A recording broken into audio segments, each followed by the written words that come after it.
Hello बच्चों। तो आज हम लोग पढ़ेंगे SN1 रिएक्शन। तो कॉपी पेन निकाले और नोट्स बनाना शुरू करें। हेडिंग लगाएं SN1 रिएक्शन। एस मतलब होता है सब्स्टिट्यूशन,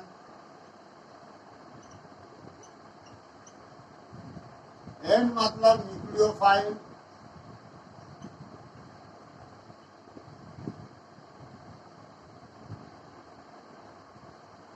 और वन मतलब हो गया यूनिमॉलिक्यूलर।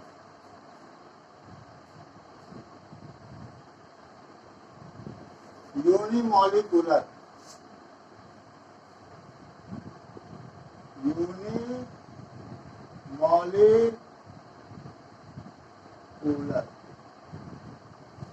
मतलब ये जो रिएक्शन है वो यूनिमॉलिक्यूलर होना चाहिए, न्यूक्लियोफाइल सब्स्टिट्यूशन रिएक्शन। इसका नाम पड़ेगा यूनिमॉलिक्यूलर न्यूक्लियोफाइल सब्स्टिट्यूशन रिएक्शन। ठीक है। तो ये देखो दो स्टेप में होता है, 2 स्टेप्स में होता है।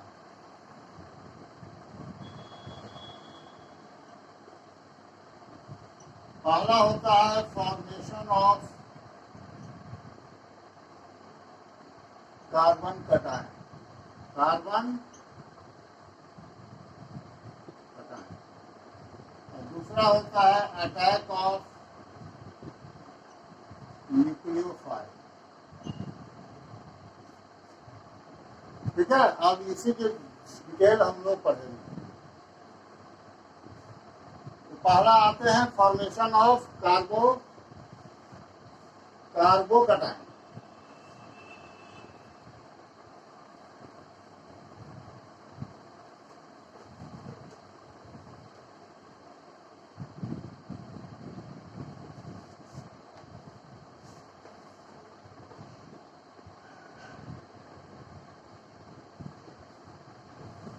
पहला है आपका फॉर्मेशन ऑफ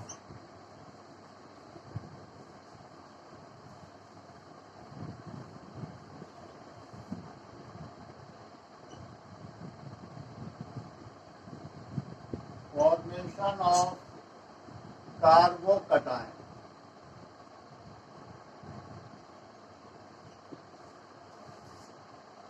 सपोज करो कि कोई भी हम अल्काइल हैलाइड ले लें,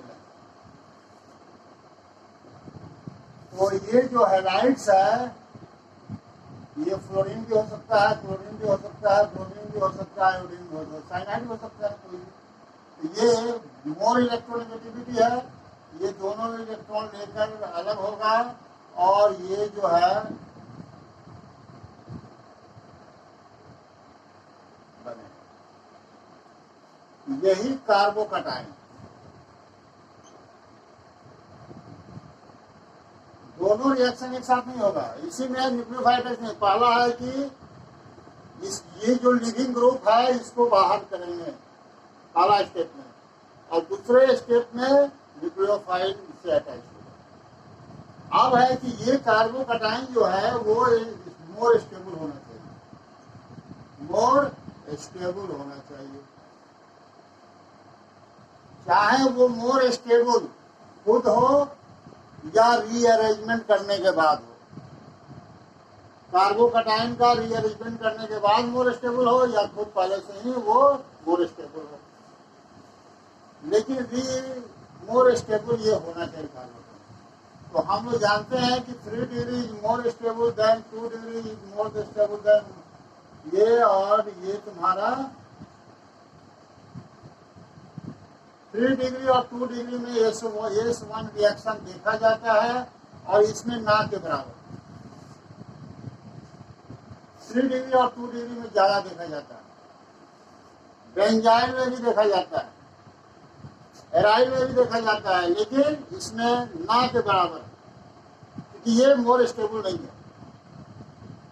ठीक है।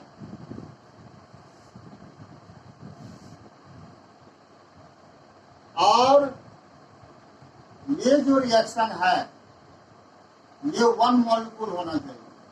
ये जो है सब्सट्रैक्ट वो 1 मॉलिक्यूल होना चाहिए, इसलिए इसको कहते हैं first order reaction. First order reaction, इसका RDS rate determining step slow होना चाहिए। क्या होना चाहिए? स्लो होना चाहिए, तभी जाके मोर स्टेबल कार्बोकैटायन बनेगा। इस सेशन 1 रिएक्शन में जो सब्ट्रैक्ट लिया है वो 1 मॉलिक्यूल होना चाहिए। फर्स्ट ऑर्डर रिएक्शन मतलब इसका रेट जो है वो 1 मॉलिक्यूल होता है। ये डिपेंड करता है रेट अल्काइल हैलाइड पर, ये डिपेंड न्यूक्लियोफाइल पर नहीं डिपेंड करता है। ये जो न्यूक्लियोफाइल अटैच होगा उस पर डिपेंड नहीं करता, वो लो कंसंट्रेशन हो हाई कंसंट्रेशन हो कुछ भी हो उस पर इसका कोई प्रभाव नहीं पड़ने वाला है, लेकिन इसके कंसंट्रेशन से इसका प्रभाव पड़ेगा। ठीक है, तो ये formation of carbocation more stable के लिए हम इसको रीअरेंजमेंट भी करके इसको मोर स्टेबल कर सकते हैं। अब दूसरा आइए,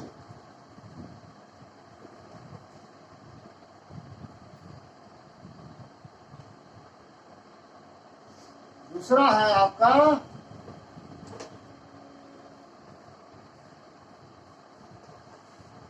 अटैक ऑफ न्यूक्लियोफाइल। दूसरा क्या है? अटैक ऑफ न्यूक्लियोफाइल का attack.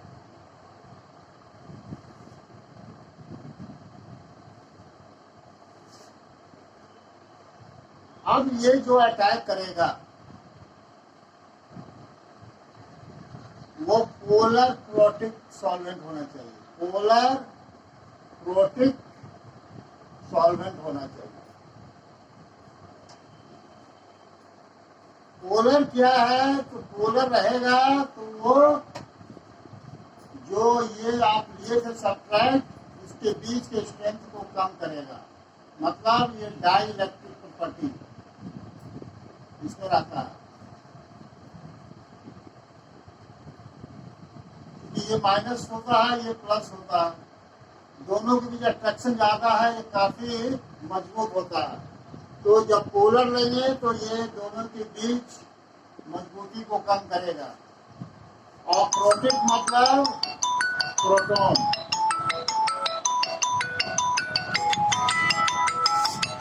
Protic means proton, protic means proton. तो ये क्या करेगा?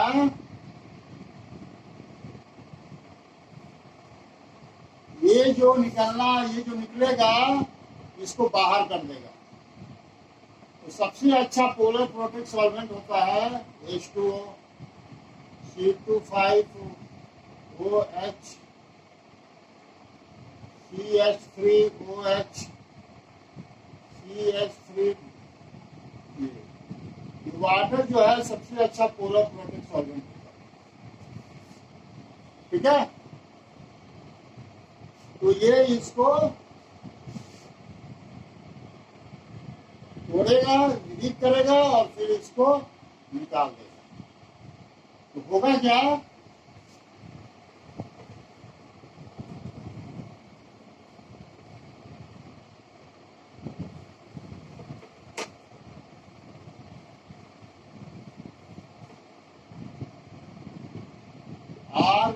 और CL ले लीजिए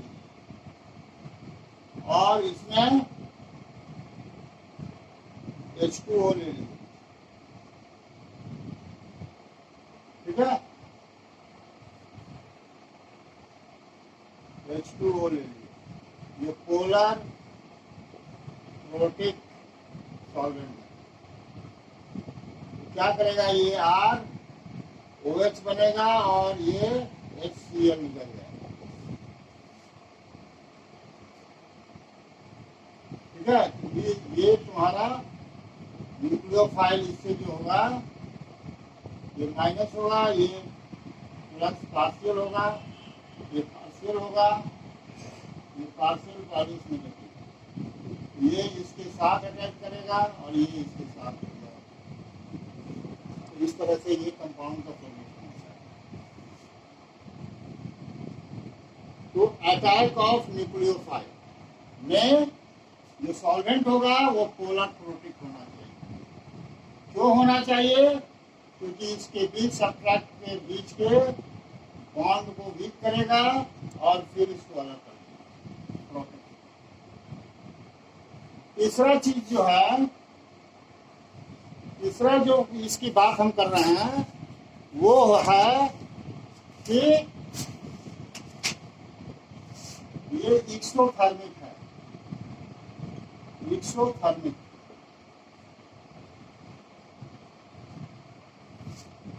क्योंकि यहाँ देखो आर और ये मतलब ये आर मतलब अल्काइल है, मतलब CCl है और यहाँ COH है। ये ज्यादा स्ट्रॉन्ग है, मोर स्ट्रॉन्ग है।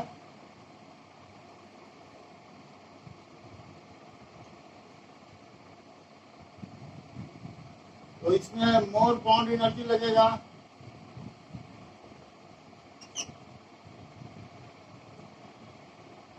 और यहाँ पर इससे कम होगा। तो इसके लिए टेम्परेचर जो होगा लो होगा, टेम्परेचर लो रखा जाएगा। ये 130 होगा, ठीक है। मतलब डेल्टा एच जो है लेस देन 0 होगा। और चौथा क्या है लास्ट, स्टीरियो केमिस्ट्री होगा। इस रिएक्शन में स्टीरियो केमिस्ट्री होगी।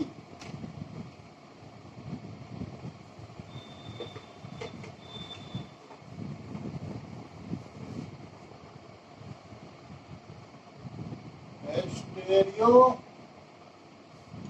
केमिस्ट्री ऑफ SN1 रिएक्शन जो हमने लिया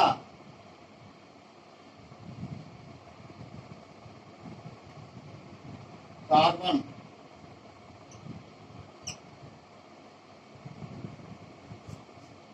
ये कायरल का कानून है। कायरल कार्बन होना मान 3 डिग्री का। तो एक तो तुम्हारा ये जुड़ेगा हैलाइड से और बाकी जो 3 होगा वो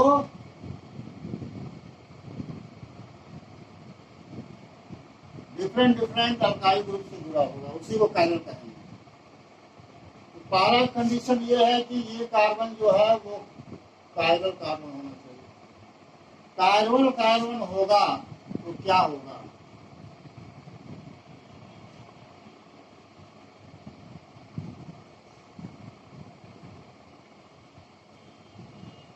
मान लो कि इधर है,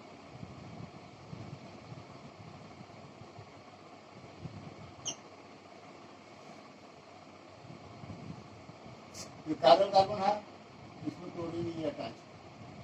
अब सवाल, न्यूक्लियोफाइल ऐसे भी अटैक कर सकता है और नीचे से भी अटैक कर सकता है। तो इस तरह से इसके 2 फॉर्मेशन बनेंगे। क्या बनेंगे? एक बनेगा रिटेंशन, जहां है वहीं रहेगा। तो एक तो ये हो गया, और एक इधर से भी बनेगा जिसको कहते हैं इन्वर्जन। इन्वर्जन इधर बनेगा। तो ठीक इसका ये उल्टा बनेगा। प्लेन पोलराइज राइट में देखेंगे, राइट में, तो ये इसका उल्टा बनेगा। तो ये रेशनिक मिक्सचर होगा। रेशनिक मिक्सचर। अब सवाल आता है कि यहाँ अगर क्लोरीन है, इससे ये निकलेगा तो ये अटैक करेगा, तो ये यहीं पर घूमेगा। तो इसको जाने में थोड़ी दिक्कत होगी या कम जाएगा, इसीलिए 50% से कम होगा। यहाँ कोई दिक्कत नहीं है, तो ये ग्रेटर देन 50%।